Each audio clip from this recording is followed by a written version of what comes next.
Bonjour, assalamu alaikum, bienvenue sur notre chaîne YouTube MTA Français. Alors nous voilà de nouveau avec Monsieur Omar Hamad. Monsieur Omar Hamad, comment allez-vous? Ça va et vous? Bah écoutez, ça va depuis la dernière vidéo, tout va bien. Alors aujourd'hui, un nouveau thème pour vous, après l'alcool, c'est le thème de la drogue. Alors un thème qui va beaucoup intéresser les jeunes, je pense. Alors Monsieur Omar, alors première question pour vous, la drogue est-elle interdite en islam? Oui. Oui. Réponse simple, courte, bref. Ça c'est pas mal ça.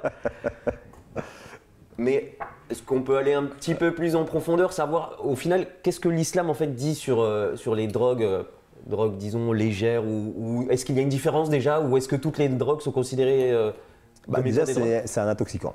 D'accord. Et donc, l'islam par rapport aux intoxicants, il est catégorique. C'est une abomination.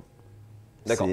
C'est une abomination dans le sens où ça entraîne la personne à ne pas progresser. L'islam est une religion qui est en rapport avec la nature. Et tout ce qui va être nocif à l'être humain, tout ce qui va être au détriment de sa progression, de son évolution, de son humanité, eh bien l'islam va l'interdire.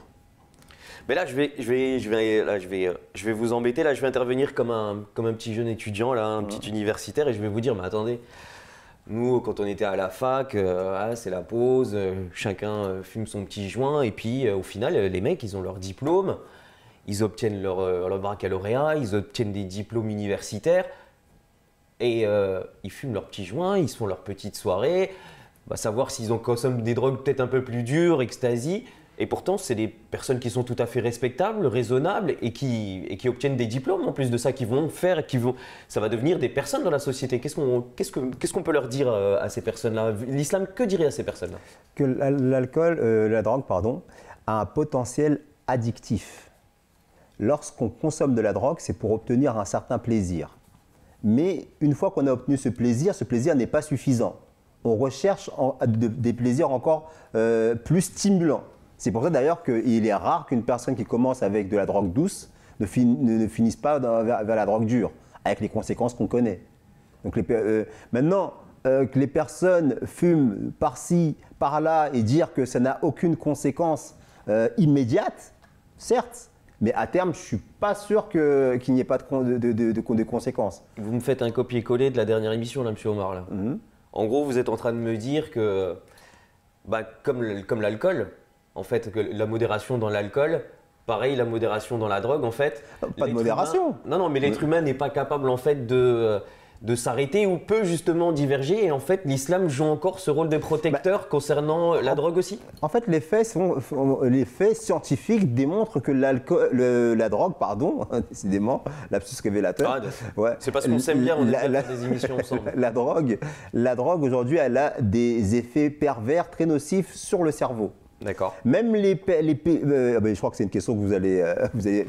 Vous connaissez mes questions en plus. C'est des questions peut-être que vous allez me poser par la suite, donc je ne vais pas rentrer encore dans ce débat-là. Mais en ce qui concerne les études concernant les effets pervers nocifs sur le cerveau, elles sont là.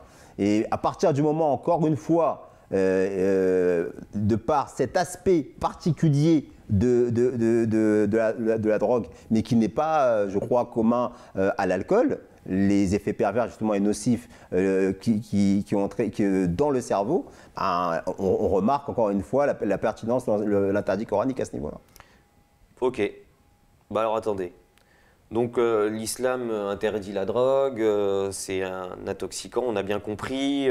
Les effets, on peut comme l'alcool, hein, c'est pas quelque chose qu'on peut modérer, on peut toujours être amené à ou en consommer plus pour avoir plus de sensations, je dirais. Ouais. Hein, c'est comme ça que le voient les jeunes sûrement. Mais alors on a Suisse, Hollande, qui ont légalisé ces drogues dites drogues légères. D'accord. Mais que dirait l'islam? Comment des pays, des nations autorisent la consommation de ces drogues dites douces? Déjà, on est comme ces nations-là. Moi, je dis qu'elles sont comme des Frankenstein, des docteurs Frankenstein, qui font des expériences, mais qui ne connaissent pas les conséquences de ces choses-là à terme, parce que c'est encore très récent. Par exemple, on dit que dans le Colorado, ça a été légalisé il y a 20 ans, et sur 20 ans, ils ont réalisé que le nombre de personnes qui partaient aux urgences à cause de la consommation de cannabis donc drogue douce, elle a explosé.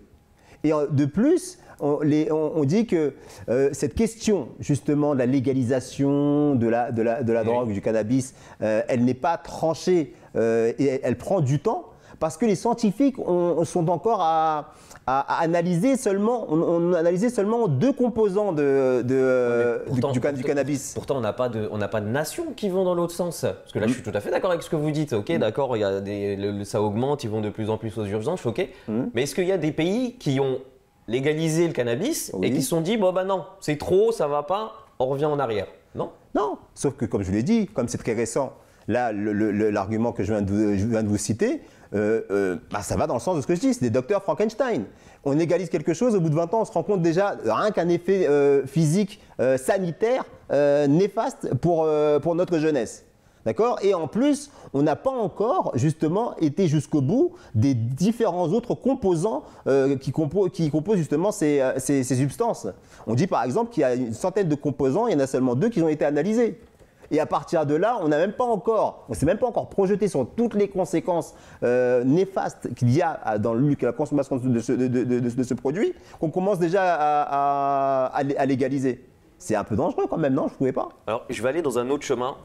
J'aime bien vous poser des questions un petit peu comme ça qui m'arrivent comme ça subitement. J'ai des petites notions concernant l'alcool dans l'islam et je sais qu'en fait, il n'est pas autorisé en islam, vous allez me contredire si je me trompe, il n'est pas autorisé en islam de faire sa prière si on est en état d'ébriété. On est bien d'accord. Est-ce qu'il y a des... concernant la drogue justement, donc là on est sur le thème de la drogue, un jeune qui découvre l'islam ou qui est musulman et qui est tombé dans le vice de la drogue, du cannabis par exemple, est-ce qu'il est autorisé à prier, excusez-moi, sous l'effet de la drogue? La prière, justement, pourquoi l'islam a interdit de faire la prière lorsqu'on est en état d'ébriété? Déjà, l'état d'ébriété, il ne concerne pas seulement l'état d'ébriété lié à l'alcool. C'est une personne qui peut être dans un état d'anxiété si forte qu'il n'a pas tous ses sens et qu'il ne pourra pas se concentrer pour faire sa prière. La prière est un moment dans lequel il est attendu du croyant qu'il soit concentré, qu'il soit dévoué pour justement attirer cette présence et faire en sorte que ce soit un bienfait pour lui. Si aujourd'hui il est dans un état, un état second, comment il va pouvoir aligner 2 phrases? Ça va être compliqué pour lui. Donc c'est pour ça que, de manière très sage, en commençant l'interdiction de l'alcool, elle a été évoquée dans ce verset-là, en disant que quand vous êtes en état d'ébriété, n'allez pas vers la prière.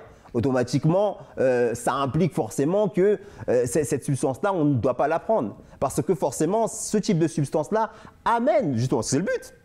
Quelqu'un qui fume, quelqu'un qui boit, son but c'est d'arriver à un état second.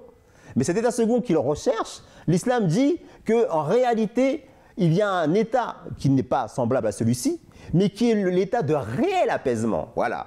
Aujourd'hui, on recherche l'alcool ou la drogue pour rechercher une certaine paix, une certaine sérénité. Mais l'islam enseigne que la véritable sérénité, la véritable paix, le véritable soulagement, et qui est permanent et non pas temporaire, eh ben, il le retrouve dans la prière. C'est pour ça que le saint fondateur de l'islam disait la joie de mes yeux se trouve dans la prière. Et justement, c'est parce qu'il y a une certaine ivresse, mais une ivresse spirituelle, qui peut être connue par ceux qui l'expérimentent, que justement, on enseigne cela. Pour que on remplace un plaisir par un autre plaisir. Encore une fois, alors vous allez me dire encore que c'est du copier-coller que... Oui, non, mais c'est pas mal. Dans ce cas-là, je vais devoir vous couper et nous dire que c'est fini. En tout cas, merci pour tout, Monsieur Omar. Encore merci pour vos réponses brèves et concrètes. Et comme vous l'avez bien entendu, fumer est dangereux. Merci, à bientôt Monsieur Omar pour une prochaine émission. Merci, à bientôt Fatih. À bientôt.